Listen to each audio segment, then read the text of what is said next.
Speaker सिर्फ अपनी जाती तस्कीन के लिए नहीं बैठता। स्पीकर ऐसा नहीं कर सकता कि अपनी राय दे और बाकी मेंबरान को गुड बाय कह दे। असेंबली तहलील हुई तो आसमान गिर गया। डिप्टी स्पीकर रूलिंग केस में सुप्रीम कोर्ट के रिमार्क्स, पार्लिमानी कार्रवाई का किस हद तक जायजा लिया जा सकता है, अदालत फैसला करेगी। असेंबली तहलील करने के लिए वजीर आजम को वजूहात बताना जरूरी नहीं, अटॉर्नी जनरल के दलाइल जारी।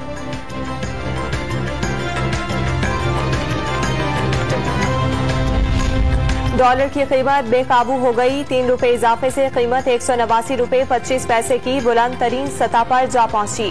पाकिस्तान स्टॉक मार्केट में भी मंदी का रुझान। नून लीग का वजीर आजम पर टूटी हुई मैशत, आईनी बहरान और सियासी अदम इस्तेहकाम छोड़कर भागने का इल्जाम। अब तमाम गलतियां दुरुस्त करने का वक्त है। शहबाज शरीफ का बयान, अब लेटर गेट नहीं हुक्मरान गेट कमीशन बनेगा। मुल्क को मुआशी और आईनी बहरान में डालने वालों के खिलाफ आर्टिकल 6 की कार्रवाई होगी। तर्जुमान नून लीग मरियम औरंगजेब के बाहर।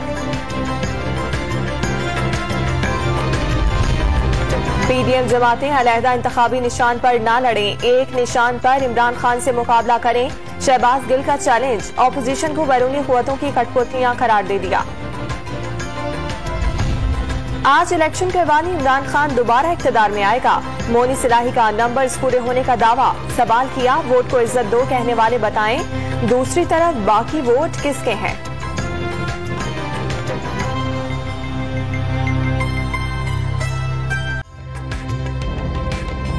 ताज़ा तरीन वीडियोस के लिए हमारा YouTube चैनल सब्सक्राइब करके बेल आइकन प्रेस कीजिए ताकि आपको मिले हर अपडेट सबसे पहले।